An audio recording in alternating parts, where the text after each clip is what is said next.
foi preenchido pelo Senhor na minha vida. Bom, eu sou o Thiago Zambuja, eu sou casado com a Jaqueline há 16 anos. Nós temos 2 filhas, a Isabela de 12 anos e a Luísa de 7 anos. A vida antes de conhecer Jesus, eu acho que é bastante comum, como as dos jovens de hoje, com bastante dúvidas como seria a minha vida dali para frente. Eu não tinha ideia que ia acontecer, do que eu ia fazer. Por isso, acaba me envolvendo, sendo influenciado por outros amigos, né, que às vezes não tinham as mesmas ideias que as minhas, buscava outros momentos, outras coisas, e acabei me deixando influenciar por algumas situações não muito agradáveis. Eu senti um vazio por não entender, por não saber qual que era o propósito aqui mesmo. No momento que eu entendi que eu precisava de Deus, quando chegou a juventude, assim, os meus 19, 20 anos, eu vi que a forma que eu estava vivendo já não era mais compatível com aquilo que eu tinha aprendido dos meus pais. Eu tinha um amigo de escola que me convidava sempre para vir aqui na igreja, falava de Jesus, e eu sempre falava para ele que eu tinha a minha igreja, que eu conhecia através dos meus pais, e que não tinha necessidade de vir em outra igreja. Por fim, acho que ele insistiu tanto que eu vim. Aí eu comecei a frequentar a PIB aqui mesmo. O Adson Azambuja, meu primo, que trabalhava nos Correios aqui, eu trabalhava numa loja que era da Adventista. Ele começou a me falar de Jesus ali, e aí eu falei assim, peraí, só um momentinho. Aí eu fui no banheiro, chorei, e ali depois disso eu comecei a frequentar a igreja, e aí no relacionamento com os irmãos, né, eu comecei o meu processo de conversão. O papel da igreja com a minha caminhada com Cristo foi importantíssimo. Eu fui discipulado pelo pastor Alessandro, pelo Andy, o Alan Oliveira, que caminharam comigo muito. Toda a igreja, Felipe, o filho do pastor, o Renatinho, o Solânio, o pastor Manuel, foram uma bênção na minha vida. Servir e cuidar de outras pessoas na igreja. Eu não estou fazendo nada mais daquilo que o Senhor já fez por mim. Estou retribuindo mesmo o amor dos irmãos pela minha vida, daquilo que eles já depositaram sobre mim e a minha família. E com isso eu tento passar para outras pessoas que estão chegando agora. O que eu diria para uma pessoa que ainda não conhece Jesus? Eu acho assim que a gente tem que, de fato, procurar e ter amizades que amem a Jesus mais do que a gente. Quando a pessoa sentir que algo falta na vida dela e que o Senhor está chamando ela, que ela possa se render a esse chamado do Espírito Santo, ao chamado de Deus na vida dela. Porque não tem algo melhor do que isso. Não tem uma dica, mas eu acho que quando Deus toca no nosso coração, eu acho que se render à soberania de Deus, ao amor de Deus é imprescindível, é importante, porque nós vamos ter uma vida transformada mesmo pelo Senhor.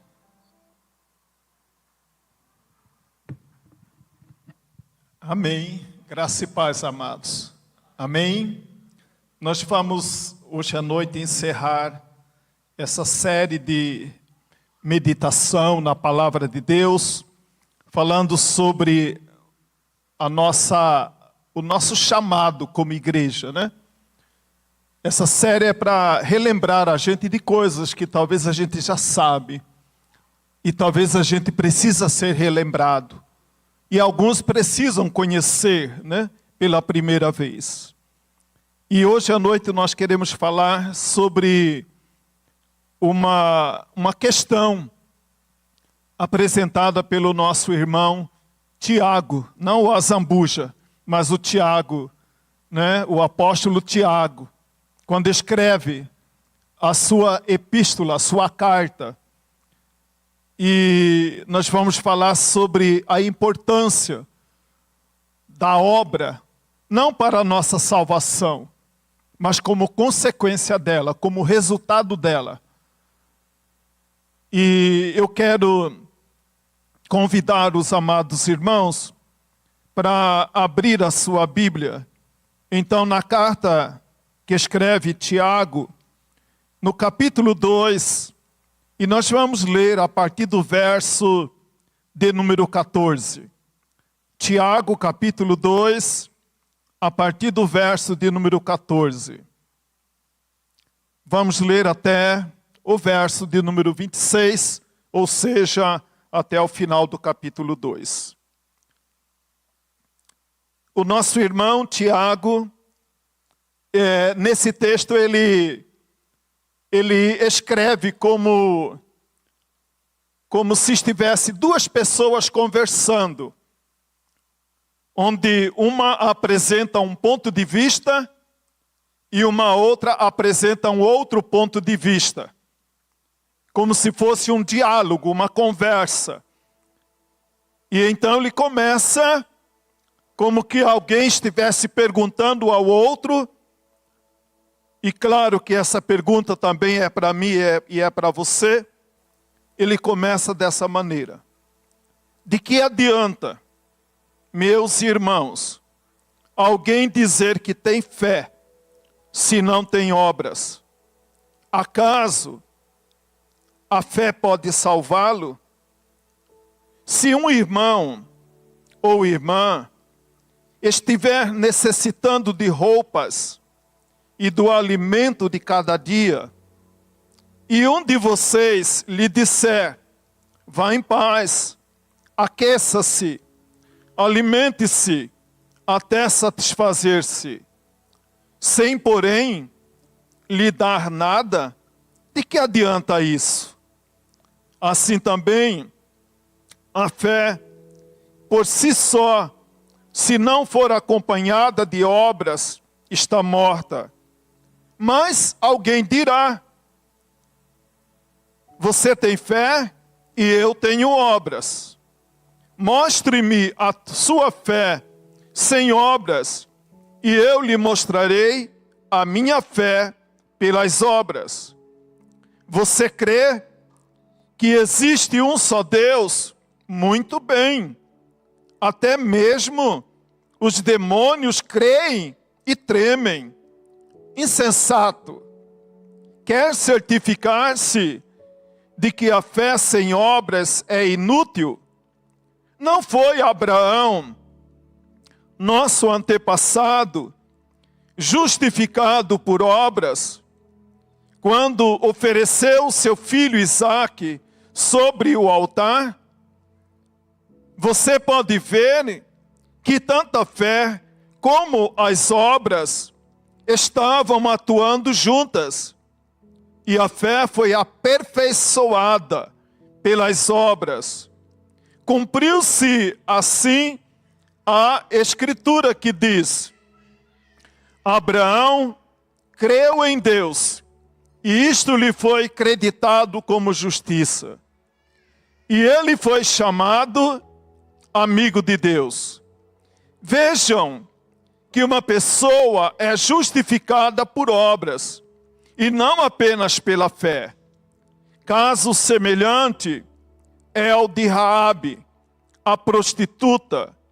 Não foi ela justificada pelas obras, quando acolheu os espias e os fez sair por outro caminho?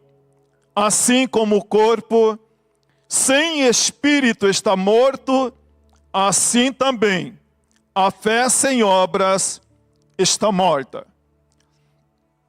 Dizem os historiadores que quando Martinho Lutero fez a primeira tradução da Bíblia, especialmente o Novo Testamento, do grego para a língua alemã, ele não colocou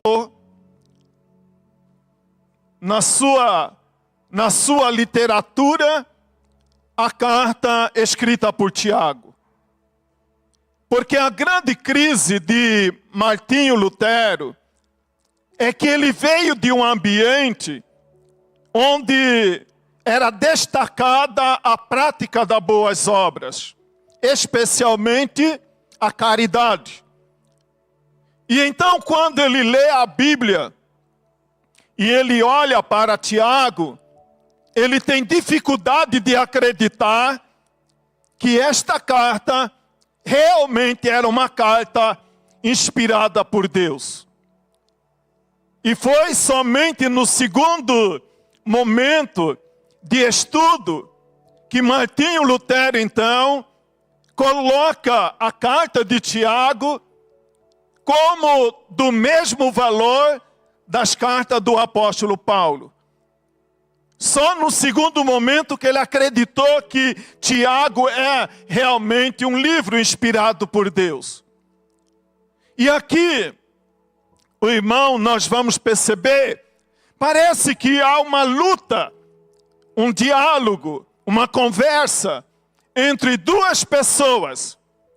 Uma falando do valor das obras e outra destacando a fé. Então nós sabemos, amado, que nós sempre temos uma tendência de valorizar alguma coisa e normalmente desprezar aquilo que a gente não concorda muito, ou pelo menos não entende muito. Normalmente nós absorvemos com facilidade aquilo que você entendeu. Aquilo que você não entendeu, não entende, normalmente a gente olha também com um ar de desconfiança. Foi o caso de Lutero, quando olha para essa carta, a carta escrita pelo nosso irmão Tiago. Então, o nosso desejo hoje à noite é que nós possamos entender o que Tiago queria dizer, de maneira como ele propôs no seu coração.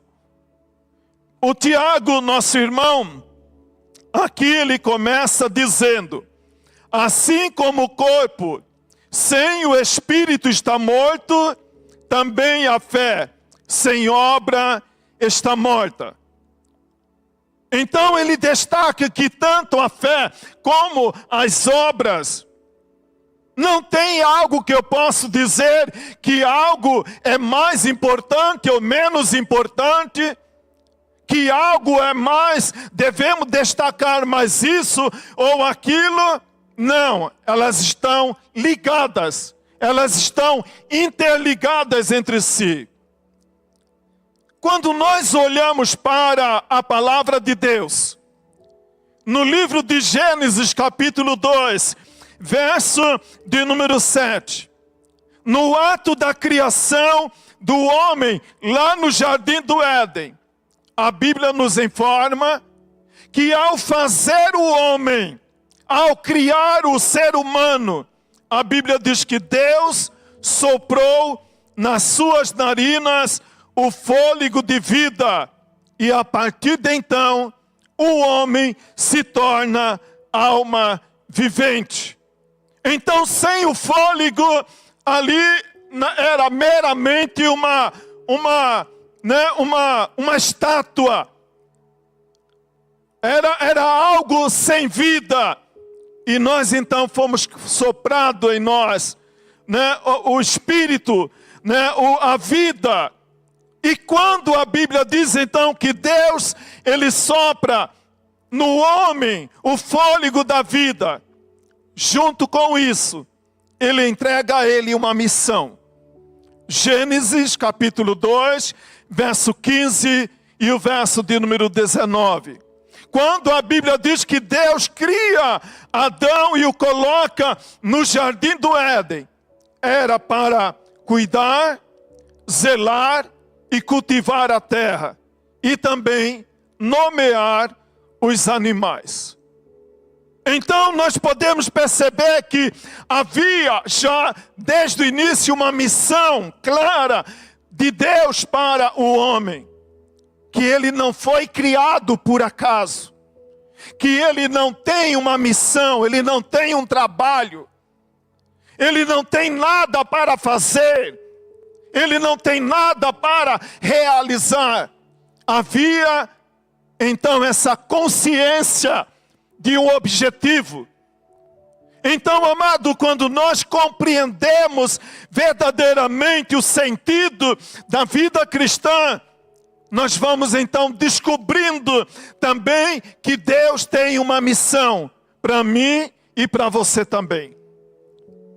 Deus tem uma missão para cada um de nós. Quando então Tiago disse assim, como o corpo sem o espírito está morto, também a fé sem obras está morta. Então a fé não é algo teórico. A fé não é algo que está somente na mente de alguém. Mas existe um sentido, uma razão, uma finalidade para a qual o Senhor criou a mim e a você. E além de nos criar, Ele nos salvou. Então a Bíblia diz que há também para mim e para você uma finalidade. Mas aí quando nós olhamos para a palavra de Deus, ela também traz para nós algumas recomendações. E aí eu quero voltar à primeira mensagem dessa série, pregada pelo pastor Alessandro. Quando ele conta a história da figueira. E a Bíblia diz então que o Senhor, ele teve fome. E ele foi buscar na figueira a resposta para a sua fome. E ele esperava encontrar na figueira, que ali a figueira era a resposta para a sua fome. Mas a Bíblia diz, Marcos diz, no capítulo 11, verso de número 13, que o Senhor foi até a figueira e não encontrou nada. Aquela figueira, ela tinha aparência de vida. Ela tinha folha. Alguém olhava para aquela figueira como o Senhor olhou para ela e viu ali nela, alimentou através de olhar para ela, que lá ele iria matar a sua fome, mas não encontrou nada. Então é sobre isso que Tiago está dizendo. Eu posso dizer que o Senhor soprou em mim o fôlego de vida, que Jesus me salvou, que Jesus me tirou do lamaçal, do pecado, que Ele me deu uma nova vida. Mas aí Ele olha para mim e para você, na esperança de encontrar um fruto. Qual fruto que isso tem gerado na sua vida, na minha vida? Quais são os frutos que eu posso apresentar para alguém dizendo: aqui está a prova da minha salvação. Aqui está a prova da minha transformação. Tem pessoas, amado, que dizem serem transformadas pelo sangue, que tenho agora, é uma nova criatura. Mas qual é o fruto que você pode apresentar dessa mudança, dessa transformação, dessa nova criatura, desse novo ser que sou eu, que é você? As pessoas, ao olhar para mim e para você, elas vão desejar, vão esperar, vão alimentar a expectativa. Você pode olhar, meu amado, como uma prova muito prática. No lugar onde você trabalha, pode ter 5, 10 pessoas trabalhando. Mas quando olha para você, irmã Gláucia, e diz: essa senhora é uma crente, as pessoas começam a olhar para a Gláucia de maneira diferente. Ela vai perceber: não, a Gláucia é uma mulher que teme ao Senhor. Então ela não tem a mesma prática, o mesmo estilo, a mesma maneira de ser, de falar, de conversar, de comportar com aquela outra que não conhece Jesus. Mas hoje, amado, o negócio está muito junto, muito misturado. Alguém diz que na nossa cidade, 30% das pessoas que moram na nossa cidade são crentes. E eu fico perguntando, tem hora, meu amado, o que é nós, como 30% de morador de uma cidade, realmente estamos impactando essa cidade? O que as pessoas, ao olhar para mim e para você, elas estão vendo? Jesus olha para aquela figueira, esperando encontrar nela algo para matar a sua fome. Algo para como resposta que ela precisava. Mas a Bíblia diz que olhando ele, indo a ele e os discípulos até a figueira, não encontrou nada. Apenas a aparência de uma árvore saudável. Que Deus nos ajude, amado, e que Deus nos abençoe, para que as pessoas, ao olhar para você, Guilherme, na sua faculdade, falam, não, esse moço, ele fala que é crente e tem fruto, tem vida, tem testemunho, é diferente, não vai para a gandaia igual os outros, não fica embriagado igual os outros. Mas muitas vezes, amado, olha para a vida de alguém e percebe que diferença há. Que diferença há? Então Jesus olha para aquela árvore e não encontrou nada. Marcos capítulo 6, segunda mensagem, também pregada pelo pastor Alessandro, e que eu preguei lá em Nova Lacerda, no dia 12 de junho. Marcos capítulo 6, verso 30 ao verso 44. Ali, amado, uma outra história, um outro momento, onde a missão poderia ser transformada numa grande omissão. Um momento, uma situação que poderia ser transformada, a grande comissão ser transformada numa grande omissão. E quando nós olhamos para o texto agora de Marcos capítulo 6, se acontecesse lá uma grande omissão, a gente talvez diria, olha, é justificável que acontecesse o que aconteceu, considerando a realidade, considerando a situação. Então, era de se esperar que essa grande comissão fosse transformada numa grande omissão. A Bíblia diz então qual é a história, amado. A Bíblia diz que Jesus estava em um lugar e havia diante de Jesus uma grande multidão. E eles estavam com fome.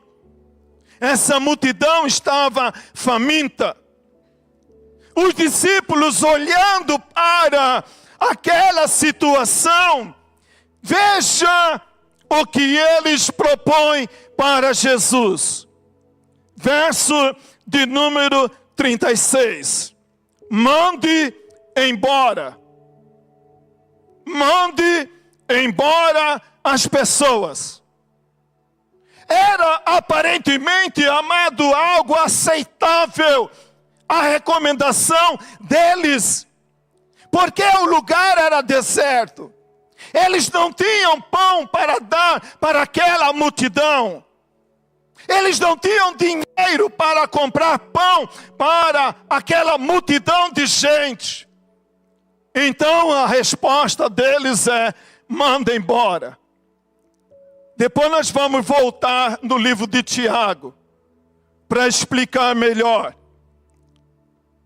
Aí Jesus olha para eles, verso de número 36, 37, de Marcos capítulo 6, diz Jesus: deem-lhes vocês mesmos algo para comer. A proposta deles é: mande embora. Jesus diz: você mesmo dê eles algo para comer. Alguém poderia dizer: mas Jesus não estava sabendo que eles não tinham nada? Que eles não tinham dinheiro, não tinham pão, não tinham peixe. Como nós vamos dar de comer? Aí está, amado, muitas vezes nossa primeira dificuldade. A gente vai criando motivo para nos omitir, para justificar. Olha, eu não faço isso porque... Aí você cria uma justificativa. Alimenta essa justificativa. E essa justificativa se fortalece tanto diante de você, que você mesmo começa a acreditar que é uma verdade. Mas é algo que você criou. Foi algo que você mesmo deu lugar. Porque Jesus diz a eles: deem vocês mesmos a eles algo para que eles comam. Eles poderiam dizer, como disseram: nós vamos precisar de pelo menos 200 denários.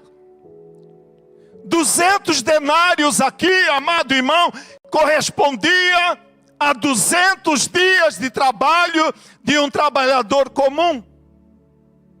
Eles não tinham dinheiro, não tinham pão, não tinham peixe. Como iriam dar de comer a essas pessoas? Eu vou chamar o pastor. Muitas vezes lá na escola, no trabalho, né? Ou aparece um problema, eu vou chamar o pastor para vir aqui orar. Você não tem o mesmo Espírito Santo do pastor? Dê você mesmo a eles de comer. Mas você cria alguma justificativa. Você cria alguma coisa para omitir-se e transferir a responsabilidade. Eu não fiz curso de teologia, então eu não posso discipular, eu não posso testemunhar. Você pode não ter feito o curso de teologia, mas se você foi alcançado pelo poder de Deus, você não tem nada para dizer? Você não tem nada para dizer?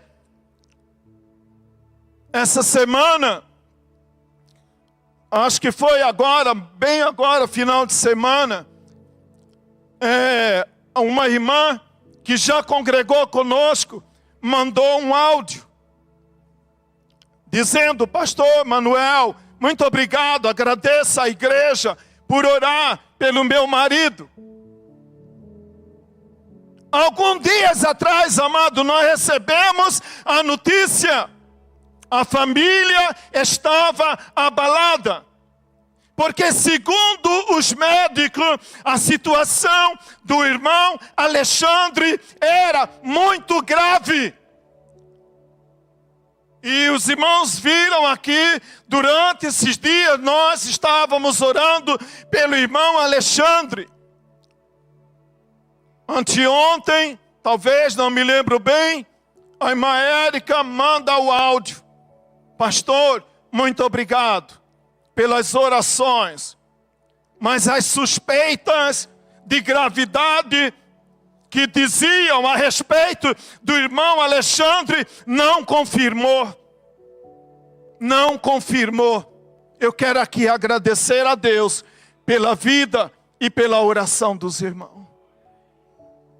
É impossível, amado, nós deixamos de falar do que temos visto e ouvido. É impossível alguém que já tenha experimentado um poder de cura, de mudança, de transformação de vida, dizer: pastor, eu não posso, eu não sei, eu não consigo falar na minha faculdade de Jesus. Mas você fala de futebol, você fala de política, você fala até mal do governador. Desculpa, governador, que ninguém fala mal do senhor. A crente não mente, né? Agora não sei, né? Não é, amado? É muito curioso. É muito curiosa a nossa situação. Então, amado, aquela situação poderia ser transformada em uma grande omissão.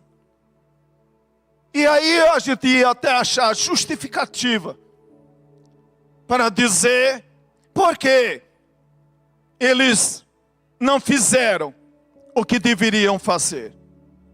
E é interessante também, amado,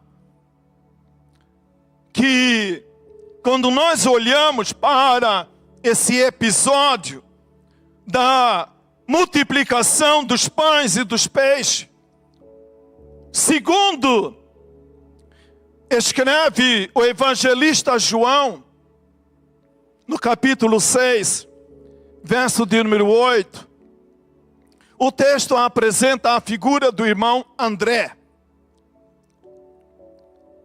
André é aquela pessoa que olha para a dificuldade, é aquela pessoa que olha para e sabe que precisa resolver um problema.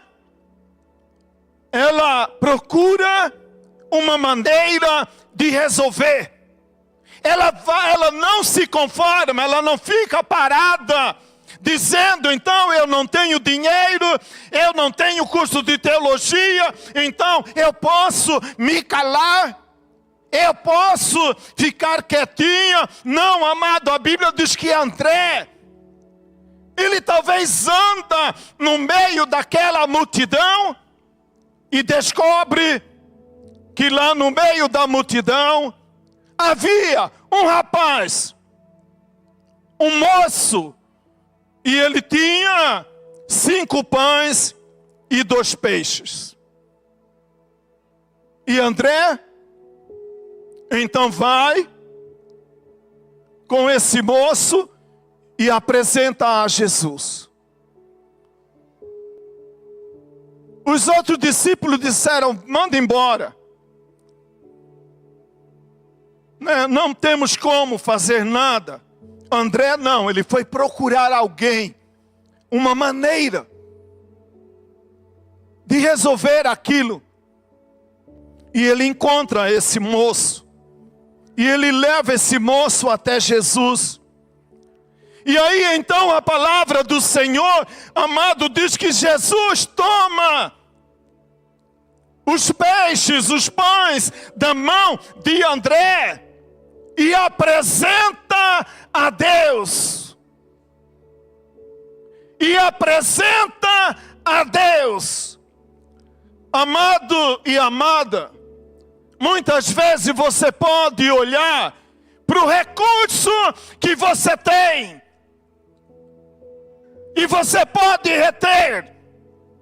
Ah, eu tenho muito pouco, não vou dizimar, não vou ofertar, não vou fazer nada.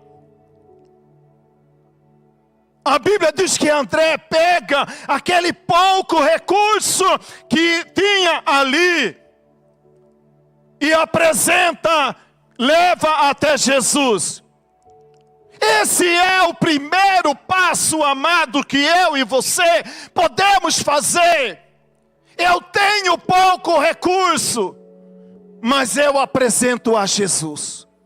Jesus, eu gostaria de fazer, eu quero ser uma bênção no meu lar, na minha família, na escola, na igreja, no trabalho. Apresenta o seu pouco recurso ao Senhor, o seu problema ao Senhor. E a Bíblia diz que Jesus então toma aquele pão, aquele peixe e apresenta a Deus. Senhor, eu gostaria de fazer mais, mas o pouco que eu tenho eu apresento ao Senhor. A minha vida está na tua mão. Tudo que sou, tudo que tenho eu coloco nas tuas mãos. Mas o que eu quero, Senhor, é ser bênção na mão do Senhor. Você quer ser bênção na mão do Senhor? Coloque tudo na mão dele. Não fique retendo os seus talentos, retendo os seus dons, retendo as oportunidades, né, que você guarda só para você. Espalhe essa boa semente da palavra de Deus por onde você passar. E Jesus apresenta a Deus. E aí, amado, uma outra palavra que eu acho muito interessante, que Jesus, depois de orar, depois de apresentar o pão e o peixe a Deus, a Bíblia diz que Jesus entrega aos discípulos para que os discípulos servissem a multidão. Jesus não está aqui para falar de Deus, para falar da salvação na sua escola, no seu trabalho, na sua faculdade, no meio da sua família, mas você está lá. Ele te colocou lá, no meio da família que você tem, no meio dos amigos que você tem. Ele te colocou lá. Então Jesus pega e entrega aos discípulos. Então hoje, amado, Ele entregou na minha mão e na sua mão esta missão de continuar a semear a palavra de Deus, a anunciar o ano aceitável do Senhor. Então a Bíblia diz, então, amado, que Jesus entrega aos discípulos para que os discípulos servissem a multidão. Ele poderia, ele mesmo entregar na mão da multidão, mas ele entregou a você. Naquela sala de aula, onde talvez não tem 2 ou 3 crentes, mas tem você lá. Mas você está agindo igual a eles, como que você espera que eles mudem de vida, se nem a sua própria ainda mudou? Então, aí a Bíblia diz que Jesus então toma o pão, apresenta ao Senhor, entrega na mão do discípulo, para os discípulos entregar a multidão.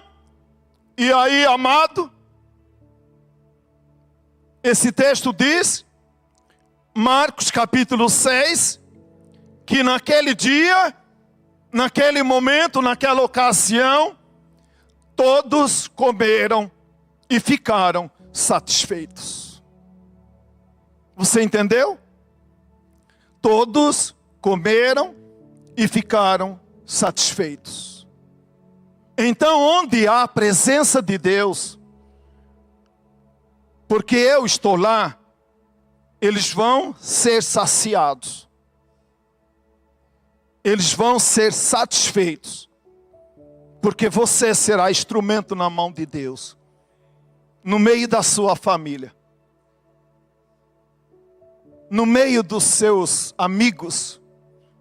Todos comeram e ficaram satisfeitos.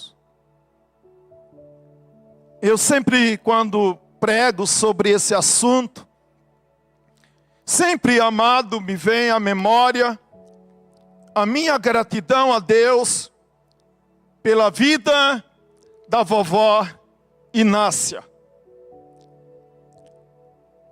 A única crente na nossa família, lá nos anos 60 que eu nasci, 70 que eu convivi com ela, e aquela mulher, mesmo sendo desprezadas por nós, ela nunca deixou de falar de Jesus. E eu sei, amado, que o dia que eu chegar no céu, depois do rosto de Cristo que eu quero ver, eu quero agradecer pela vovó Inácia.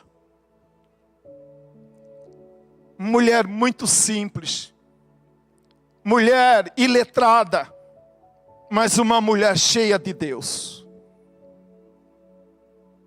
Muitas vezes nós queremos poder, nós queremos tantas coisas, mas não fazemos o básico que nós deveríamos fazer. Deus não vai requerer de mim, amado, alguma coisa que Ele não me capacitou. Mas Ele vai requerer de mim dentro daquilo que Ele me deu capacidade. Então não espere ter muito. Não espere ser muito para fazer alguma coisa. Comece a fazer desde já. E Deus vai honrar você. Quando eu lembro também, quando tudo começou na minha vida ministerial, o primeiro trabalho que eu fiz na igreja era na recepção. Porque eu olhava para o louvor, eles não iam me aceitar. Apesar de tudo, né? Mas não iam me aceitar. Eu olhava para outra coisa, eu sabia que não ia achar lugar. Né? Aí eu falei assim, vou lá, quem sabe o pessoal da recepção me aceita, né? Porque lá é só apertar a mão dos irmãos, sorrir para eles, né? E aí, amado, eu fui gostando. E aí quando eu me deparei, já estava fazendo coisas maiores para Deus. Não que eu já fiz muita coisa grande na vida, né? Mas alguma coisinha maior que eu já fiz para Deus, né? Deus vai nos acrescentando, amado. A resposta à pergunta do irmão Tiago é, no verso de número 14, é essa: de que adianta, meus irmãos? De que adianta, meus irmãos, você ser cheia de dom? Ah, pastor, eu tenho o dom de cura, de profecia, de milagre. Eu tenho o dom disso, o dom daquilo. Aí Tiago pergunta: de que adianta, meu irmão? De que adianta esse poder que você diz que tem? Esse conhecimento que diz que você tem? Essa experiência que você diz que tem? De que adianta? Ah, pastor, eu tenho uma voz muito boa para cantar. De que adianta você estar cantando? Ah, Deus me deu o dom de tocar instrumento. Você está tocando? Você está fazendo? É essa a pergunta de Tiago. De que adianta, meus irmãos? De que adianta eu aspirar um poder, uma grandeza, uma posição, se eu não estou honrando ao Senhor? Mesmo naquela coisa talvez mais insignificante que eu poderia fazer, mas não estou fazendo. De que adianta? É essa a pergunta de Tiago. De que adianta ter fé, mas não ter obra? Obra aqui, amado, não é apenas obra de caridade. Tenha caridade, não pense dessa maneira. Não é. Ele está falando, tá bom, meu irmão, você diz que tem fé. Você diz que tem, você tem dom, você tem talento, você tem conhecimento. Você domina computação, você domina isso, mas o que adianta? O que você tem produzido? Pastor, eu sou ótimo educador. Você tem usado isso a serviço do Senhor? De que adianta? Essa é a pergunta de Tiago. Deus, o Senhor, me deu uma grande capacidade de ganhar dinheiro. Mas qual que é o fruto, é a obra dessa capacidade que Deus te deu? É fiel ao Senhor? De que adianta? Tudo é só para você mesmo? Qual é a obra que você tem produzido? Qual é a obra que eu posso dizer, eu tenho produzido? Aí ele diz aqui, ele coloca uma coisa bem básica. Ele fala assim, você vê um irmão ou uma irmã passando necessidade de pão ou de roupa e diz para ela, vá em paz, aqueça-se, alimente-se, até ficar plenamente satisfeito. A palavra de Deus está dizendo, esse moço, essa pessoa que está nesse quadro, ela não está precisando de uma palavra piedosa. A Bíblia está dizendo que ela está com fome. Palavra piedosa enche barriga de quem está com fome? Né? A Dazia já fala assim, já vai falar sobre pedição de comida, né? Não sei se Salomé fala isso para o irmão Dário de vez em quando, né? Já vem esse homem com pedição de comida, né? Mas você vê a pessoa com fome. Aí a Bíblia diz que essa pessoa está com frio. Aí você vai e fala assim para ela, né? Que o Espírito Santo do Senhor, que o fogo do Espírito Santo, meu irmão, aqueça você, receba em nome de Jesus. Mas não dá uma blusa para o cara que está passando frio. De que adianta, né, que o fogo do Espírito Santo aqueça seu corpo? Miserável, ele quer uma blusa. Né? Ele está falando, está com frio. Ele não está precisando de uma palavra piedosa. Oh, meu irmão, você está passando necessidade, né? Então eu vou orar, fazer uma oração poderosa por você agora, né? E você, né? Que Deus abençoe a sua vida. Mas você tem R$100 no bolso. Não foi capaz de parar com ele ali no espetinho, pelo menos, né? De que adianta? Muitas vezes, amado, nós queremos vestir uma roupagem. Nós queremos colocar uma coisa que não é isso que a palavra está dizendo, né? Ele não está precisando de palavra piedosa. Ele não está precisando de oração. Ele não está precisando que a gente tenha pena dele ou dó. Você já reparou como a gente faz muitas vezes? Você chega em casa espantado porque você viu uma coisa lá na rua que tocou seu coração. Mamãe do céu, eu estava andando na rua e eu vi um acidente muito feio. E a pessoa ali, coitada, mamãe, estava toda assim. Aí você fala assim, aí você fez alguma coisa para ajudar ela? Não. Mas não é assim que a gente faz muitas vezes. A gente até chora com o cara que está lá, né? Todo moribundo, todo machucado, mas não faz nada. Não faz nada, tendo oportunidade de fazer, mas não fazemos. Por que não fazemos?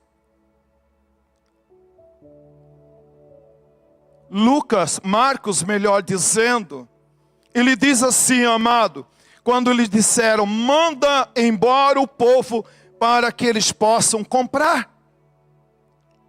Manda embora o povo para que eles resolvam os problemas deles. Quando eles poderiam fazer alguma coisa. mas queriam se omitir. Estavam preferindo o caminho da omissão e não para cumprir a missão. Aí Jesus diz em Mateus capítulo 25, verso 35 ao verso de número 36.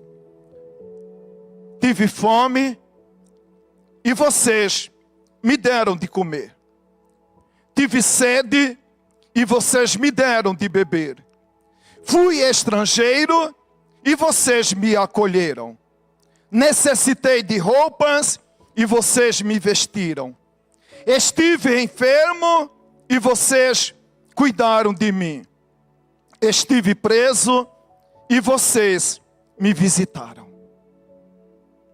Aí vem a pergunta: mas Senhor, quando te vimos com fome, com sede ou doente, e fizemos essas coisas? Quando vocês fizeram a uns dos meus pequeninos. Quando eu estou, amado, consciente da minha missão, eu vou procurar uma maneira de cumprir essa missão. Problemas, adversidade, desafios nós vamos encontrar. Mas não podemos parar.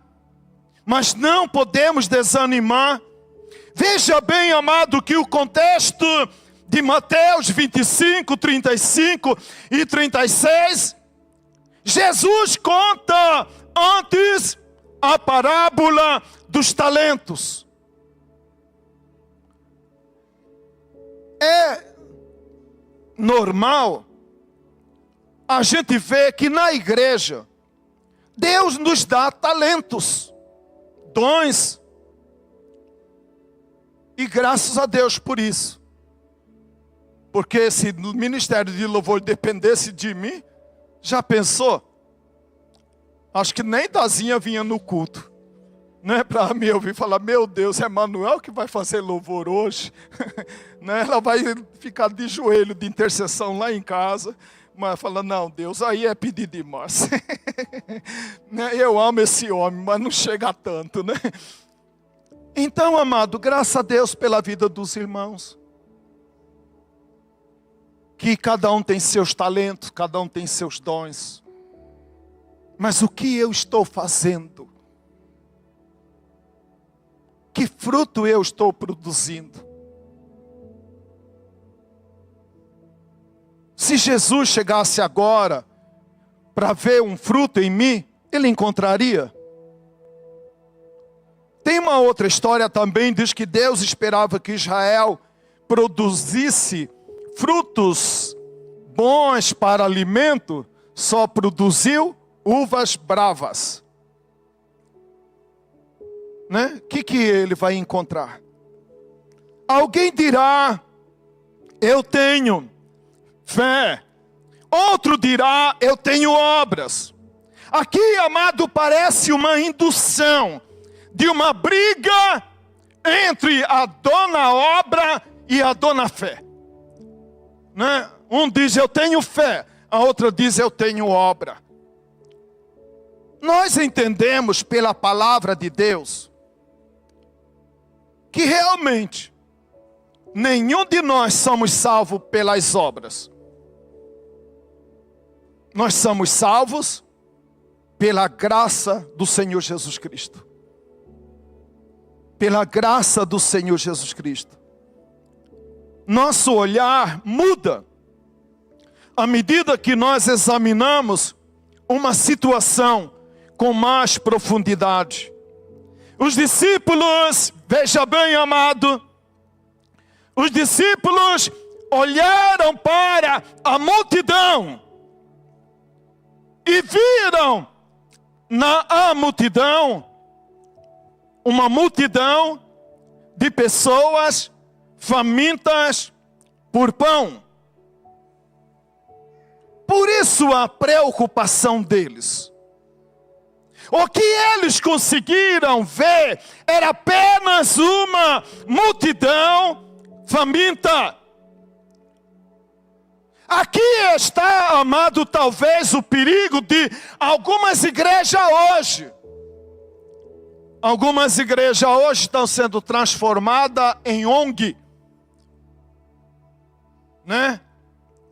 Igrejas progressistas, que olha para a pessoa e diz, vamos dar pão para quem tem fome. E aí fica somente aí.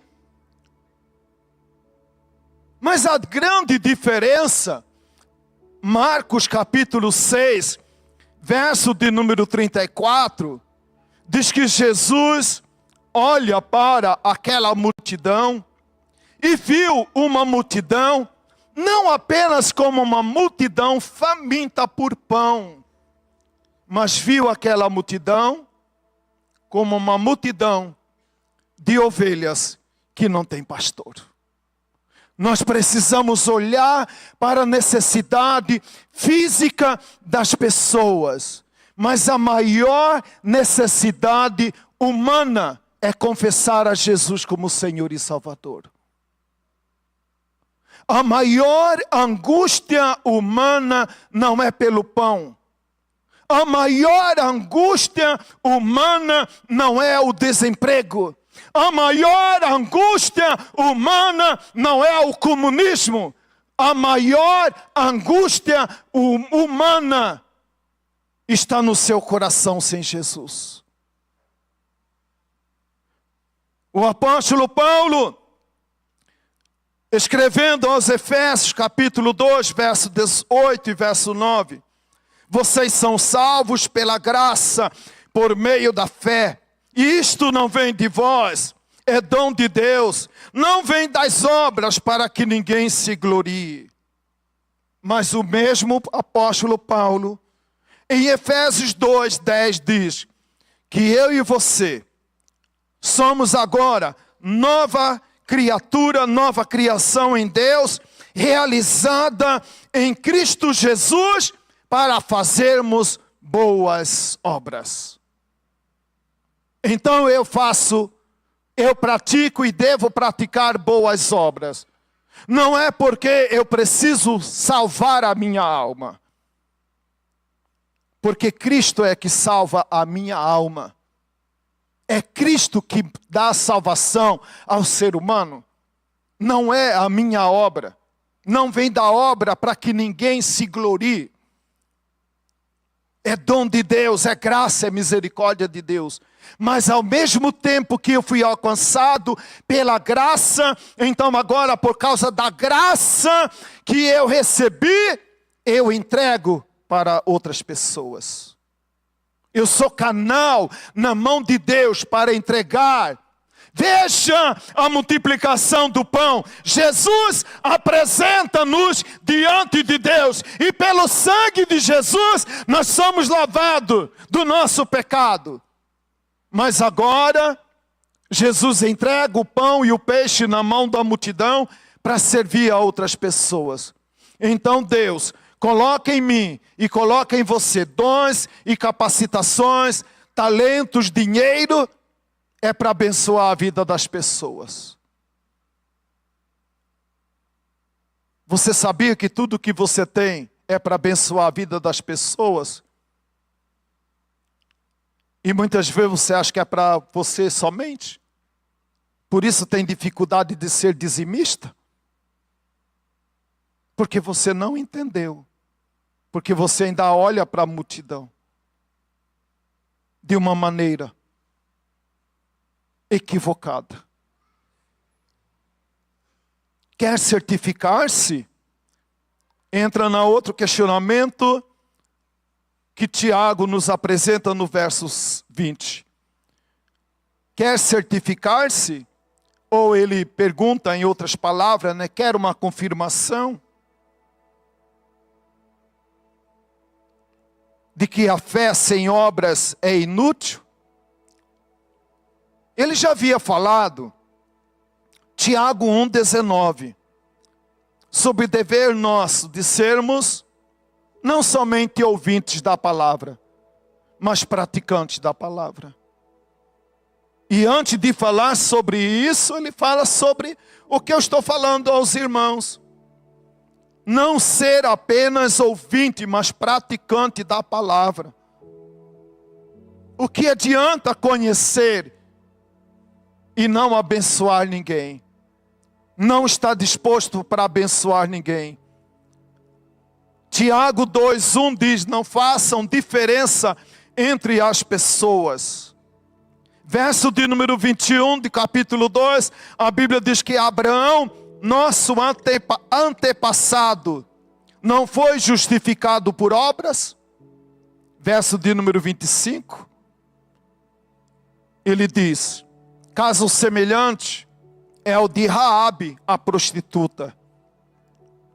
Ela não foi justificada quando acolheu os espias e os fez sair por outro caminho?